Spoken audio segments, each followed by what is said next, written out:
Good morning, YouTube. Here I am on a beautiful morning. It's raining and cloudy and kind of overcast in Vancouver, which is like not all that unusual, but it's a beautiful day. It's actually, I've learned a lot about rain since I moved here. It's sort of like it doesn't really rain all that much. It just spits and carries on and is kind of cloudy and cold and blustery, and then every once in a while it just lets her rip and rains, but not very often, like literally, and it doesn't last hardly any time at all, the real soak down rain. And the rest of the time it's just kind of like this, overcast and sort of, you don't even barely need an umbrella, but it's a great day. It's a beautiful morning. Good morning, YouTube. I am getting comfortable with saying good morning because I am just so done with having some whatever traumatic thing that makes me hate saying good morning. I just am done with it. Anyway, it's time for another story. I love telling stories. So here we go. I'm going to tell another story. And I remember I used to live in Calgary, and I had this beautiful apartment. I had this like amazing apartment that I loved it. It had a great big terrace that looked out over the Bow River Valley, and it had like this amazing living room that kind of stuck out into midair and had great big windows and stuff, and it was really, really snappy, and I liked it a lot. And I was living there, and it was in the summer, and it was really close to the river, and it was kind of, a nice day. And I used to be a hairdresser, and I was expecting a client to come, but I thought, I'm just going to go for a walk. I'm going to go for a walk, and I'm going to go down to this little place by the river that was called the Croissant Factory, and it was a nice little place to have lunch or something. And I thought, I'll have all the time I need. I'll just go down there and have lunch, and then I'll come back, and my client will come, And it's like, so that's what I did, and it was kind of like this amazing feeling started to kind of come over me, and I went down the elevator, and I walked out the street, and it was kind of like walking into a magic place, like a peaceful, beautiful place. Everything was so beautiful. The leaves were so beautiful, and the sky was so beautiful, and the sun was so beautiful. It was just like magic. It was like grace, kind of. And I walked along the river and just strolled and wasn't concerned about anything at all. And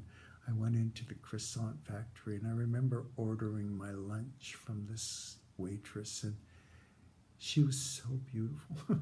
She was so beautiful. She just looked like a goddess, and I felt so good and so peaceful and happy. It was just amazing. And so I had lunch, and lunch was delicious. It was just absolutely delicious. And I walked back along the river valley, and it just was like being in this magic, amazing place that was kind of like heaven in a way. I just felt that everything was right with the world, and that everything was going to turn out just fine, and that there was nothing to worry about.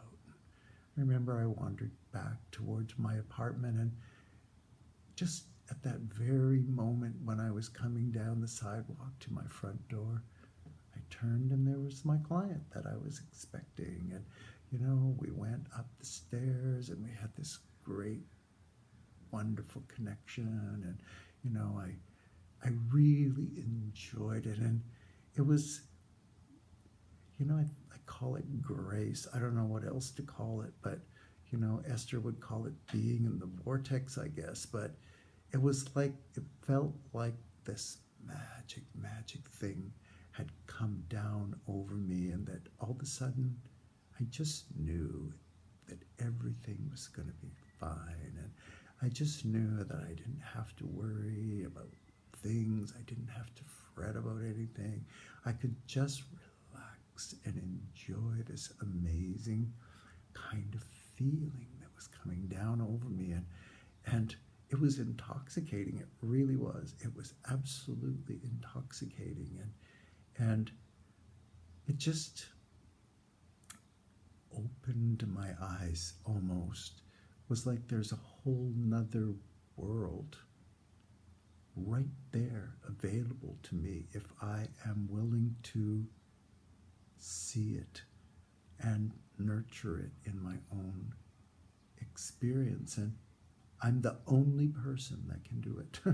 That's my plan for atonement, as they would say in the Course of Miracles. It's like I am the only person that can perceive my life as perfect. And, you know, getting thrown in that mental hospital, it actually was one of the coolest experiences I've ever had. It was kind of like, you know, I suppose if you were like a soldier or something, and you were in this great big battle, and there was all this stuff going on, and everything around you was just wild and chaotic and whatever.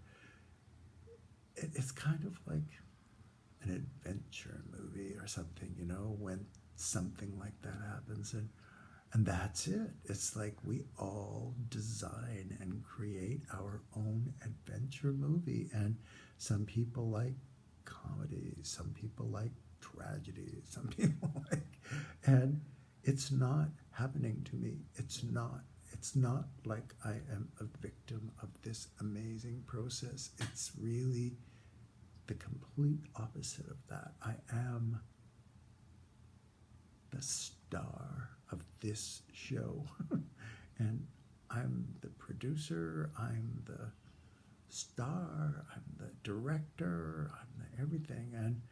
And it's taken a long time to get there, but I'm starting to be able to access that amazing feeling consciously and at will. And it's taken me a lot of years. I'm a slow learner, but I kept on plugging and I didn't give up, and I kept on trying everything I could think of to figure out this amazing process so that I could win, I guess, at life. And I get it. And one of the things is that the only time it happens is right now. I cannot worry too much about the past. I cannot worry too much about the future. I need to just somehow suck the life out of this amazing moment and assume that if I do that and kind of like go to bed and wake up and do it again tomorrow, that everything is going to work out fine. And it is working out fine. It is. At times I thought I was just a fucking basket case. But you know what? I'm not crazy. I don't have bipolar disorder. I'm not any of those things. And I don't really give a shit what anyone else thinks. I'm fine. And I feel great. My health is great. I have really nice friends. I have young friends and old friends and people that I interact with. I have really solid, satisfying conversations with a whole lot of people in my life. I know what unconditional love is, that's for damn sure. And I'm not addicted to anything. I'm not addicted to booze or drugs or cigarettes or sex or sugar or any of it. It's kind of like, man, it's been a journey to unplug from all of that, but I am totally fine without virtually any distractions, and it's really an amazing experience. And so here I am. It has been a journey, and I think that everybody needs to tell their story because everybody's perspective is valid, and that somehow we all gain from knowing and respecting everyone's journey. And I can't judge it. I can't pretend that I understand what would be better for somebody or not, because it didn't work that way for me. I had to do what I had to do, and no amount of thinking could save me from having to do what I had to do. And so I understand. And I am not a helpless victim. And life is really an amazing experience. It's not a trial that I have to endure, or, it's not a sea of endless, horrible tragedies that I have to sort of somehow cope with at all. It's just me interacting with myself and observing how I feel generally on an ongoing basis. And you know what? It's simple. It's way more fun. I get to decide how I feel. And it's like, oh, okay, who knew? Anyway, I know. Now, listen, subscribe, push that notification button, do all of that stuff, because I just think I want to have millions of subscribers. And my friend Ralph Smart is breathing in that good-ass prana, baby. And he has millions of subscribers, and he is just like me. I'm a 33.6 as well. Anyway, I could ramble, so I'm going to stop now. See ya. Bye.